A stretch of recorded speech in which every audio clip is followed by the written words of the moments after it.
Okay, guys, what I wanted to show you is something that I do to help because I make bread a lot, cinnamon rolls or cinnamon bread, cinnamon, raisin cinnamon bread, I should say. And sometimes I'm in a hurry. And so what I do is I mix my dough up, put it in a bowl, put a plate over it. Although that's not the best way to do it, you're better off if you get yourself a fairly large container, but you want one that has a wide opening to it so that you can get the dough out. And then I just throw some flour over it once I dump it out of the bowl, because I put it in the refrigerator and let it sit all night long. And so, in doing that, it slows down the rising and, helps it, but it kind of keeps it okay until the next day when I got a little more time to do more with it, because I'm just going to knead this just a little bit, not much, just a couple of minutes, and then I'm going to put a plastic wrap and I'm just going to let it sit, and I'll come back to it later, and then I'll start working with it again, because I'm going to make breakfast right now, and so I'm just going to let it sit. And that's why I put it in the refrigerator all night, so I'm not in such a big hurry and I have to do so much. I can kind of ignore this, come back to it later, and that's what I'm going to do now. I'm going to roll it out to make cinnamon rolls is what I'm going to do here.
Okay, what I'm going to do here is something a little bit different. I have some chocolate chips, some pieces, and even some whole ones. Not much left in the bottom of the bag. And so what I'm going to do here is I'm going to put these chocolate chips over this. Yep. Cinnamon and chocolate goes really good together. And this is a good way to get rid of the odd and end crumbs from chocolate chips, because I buy them at Costco in big bags, and sometimes they get a little bit crushed taking them in and out of the freezer. This is a good way to use them up. And so that's what I'm doing, is throwing these chocolate chips on here before I roll this up and make the cinnamon rolls. Now I'm going to make cinnamon rolls and hamburger buns, okay? And I'm just going to roll this up here.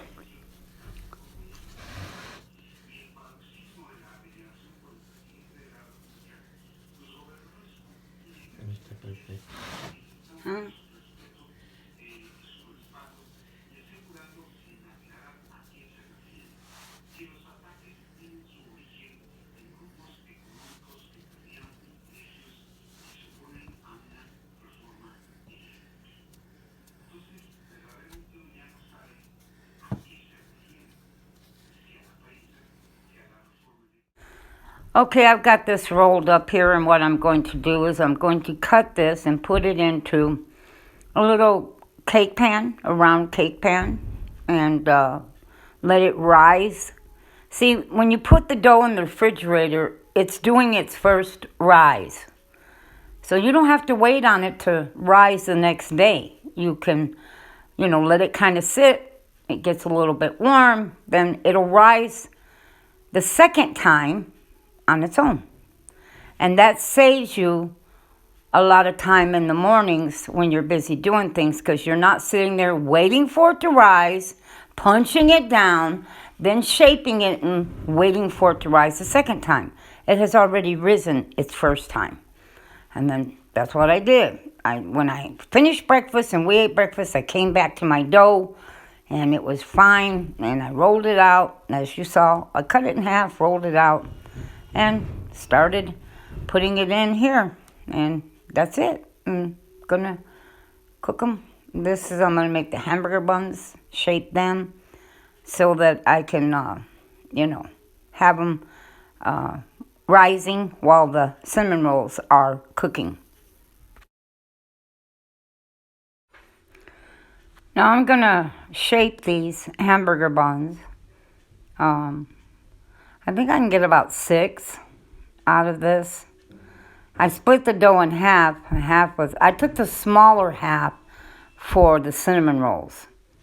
And I do let them rise, okay? I mean, these are going to sit, but they're going to have their second rise before I bake them. And I did the same thing with the cinnamon rolls. I let them rise, and then I baked them. Because the first rise I did in the refrigerator overnight. Now these are cooked, and I'm going to glaze them with an icing that's powdered sugar with a little bit of milk. I just mix milk and powdered sugar till I got it to the consistency that I like. I like it a little bit thick. Well, I should say my Nutter Butter does. He likes it kind of thick. He doesn't like it super runny. And I'm just going to spread it all over the top, and that's it. And the buns have risen, and while I'm doing this, I'm baking the buns now, and they'll be golden brown when they're finished, okay? That's all I can say, is they'll come out just fine. And I just kind of wanted to give you that heads up on that, because so many times it seems like it takes forever to get the dough to rise, and you're busy doing other things, and then sometimes you get caught in the middle and it's risen too high and you're like, oh no, I'm busy doing this and I don't have time. You don't have that problem if you let the dough sit in the refrigerator overnight, because it's cold. You can do a few things. You don't have to worry that it's going to rise way over, and the second rise is slow. Just put it in a warm oven. We're getting us some of these right now to eat. My Nutter Butter will not let a cinnamon roll sit for very long without tasting it first. But the hamburger buns are ready, and I'm going to take those out of the oven also. And it's quicker. It's quicker if you let your dough rise the first time overnight in your refrigerator. Whatever bread recipe you want to use, you can use whatever you want and do it. You can put it in the refrigerator overnight, make hamburger buns, make loaf bread, make cinnamon rolls. You can make cinnamon raisin bread, whatever you want. And this will make nice big hamburgers. It really will. Much better than the store. We do not like store-bought buns or store-bought tortillas. Well, God bless, and keep prepping.